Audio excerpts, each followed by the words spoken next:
What is the biblical view of women? People are sometimes concerned that the Bible promotes a low view of women. Maybe they've heard that the first woman, Eve, was created to be a helper to the first man, Adam. And while that's true, it doesn't mean that the woman was created to be some sort of domestic servant for man. We see this even in the story of Genesis 2 and the creation of the first woman, Eve. After God created Eve and brought her to Adam, Adam says, "At last." As my friend Charlie Paparelli says, this is one of the first exclamation marks in the Bible. After Adam's joyful statement at being presented with his wife for the first time, we see God define the relationship for which he created man and woman.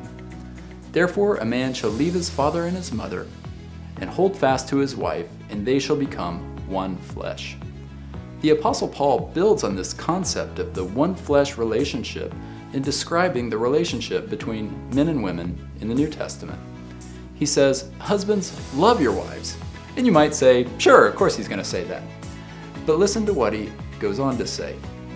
"Love your wives as Christ loved the church, and gave himself up for her, that he might sanctify her, having cleansed her by the washing of water with the word, so that he might present the church to himself in splendor, without spot or wrinkle or any such thing, that she might be holy and without blemish." That's how Jesus loves the church, and God calls husbands to love their wives just as Jesus loves the church. That's a high calling, and it reflects a very high view of women. We see Paul again giving a very high view of women in 1 Corinthians chapter 11. There he refers back to Genesis 2 and saying that woman was made from man. But he makes absolutely clear that this doesn't mean woman is subservient to man by saying that woman is the glory of man. How does someone treat his glory? Does he treat her like a slave? Does he use her to satisfy his sexual urges, then discard her? No, he cherishes her, just as Jesus cherishes the church. The biblical call for respect for women doesn't end with the husband-wife relationship. When Paul gave instructions to his protege Titus on how to relate to other believers, he gave special instructions for younger women. He says, "Treat younger women as sisters, in all purity." In other words, men should treat young women as they would their sisters. They should treat them in purity, not as sex objects.